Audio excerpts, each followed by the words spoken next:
കുടുംബം നല്ലൊരു കലക്കൻ അപ്പച്ചനും ഒരു കലക്കൻ അമ്മച്ചിയും നല്ല കലക്കൻ 4 ആൺമക്കളും.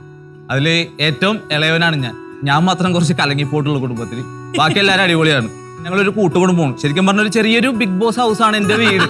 കാരണം ഇണക്കങ്ങളും പിണക്കങ്ങളും കരച്ചിലും ബഹളവും പരിപാടികളൊക്കെയാണ് എന്റെ വീട്. അപ്പച്ചനാണെങ്കിൽ ബിൽഡിംഗ് പണിയാണ്. ആ കാലഘട്ടത്തിൽ എന്ന് വെച്ചാൽ പണി കുറവാണ്. പക്ഷെ എന്നാലും ദാരിദ്ര്യത്തിന്റെ പീക്ക് അടിച്ചിരുന്നാലും സ്വന്തം മക്കളെ പോറ്റുക എന്നുള്ളതാണ് അപ്പന്റെ അമ്മയുടെയും പരിപാടി. അമ്മച്ചി എന്നൊക്കെ പറഞ്ഞാൽ 3-4 ദിവസമൊക്കെ ഭക്ഷണം കഴിക്കാണ്ട് നമുക്ക് ഫുഡ് തരും. അമ്മച്ചിക്ക് ഭയങ്കര പ്രതീക്ഷയായിരുന്നു തന്നെ പഠിപ്പിന്റെ കേസിൽ. 10ാം ക്ലാസ് 3 പ്രാവശ്യം എഴുതി തോറ്റവനാണ് ഞാൻ.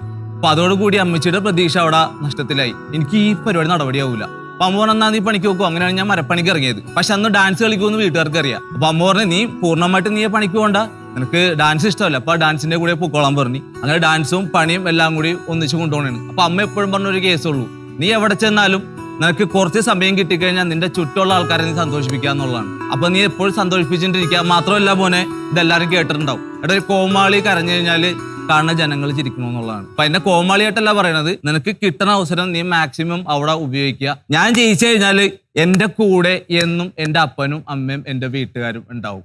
ആ ജയിക്കാൻ വേണ്ടിയിട്ടാണ് ഞാൻ നടന്നുകൊണ്ടിരിക്കുന്നത്. അതിപ്പോ ഞാൻ എപ്പോഴും വീട്ടിൽ പറയും, അമ്മേ ഞാൻ പൊന്മുട്ടിടാൻ പോണ താറാവാണ്, പക്ഷെ ആ മുട്ട എപ്പോൾ ഇടുമെന്ന് എനിക്ക് അറിയാൻ പാടില്ല, എന്നെങ്കിലും ഞാൻ ഇടുമെന്ന് ഞാൻ പറഞ്ഞിട്ടുണ്ട്.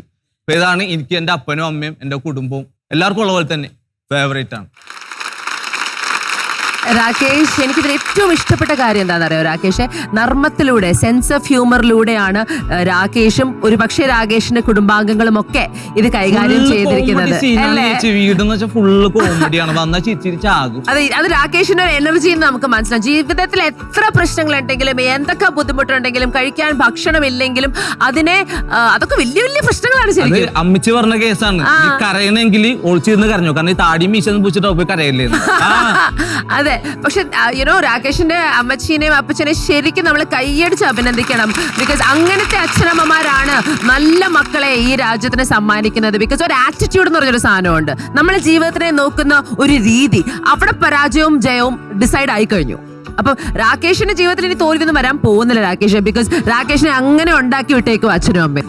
എല്ലാവരും ഉള്ള ഒരു കുടുംബത്തിൽ ജീവിക്കാൻ ഒരു ഭാഗ്യം ചെയ്ത മോനാണ് രാകേഷ്. അതെ, പൊളിയാണ്, വൈബാണ്.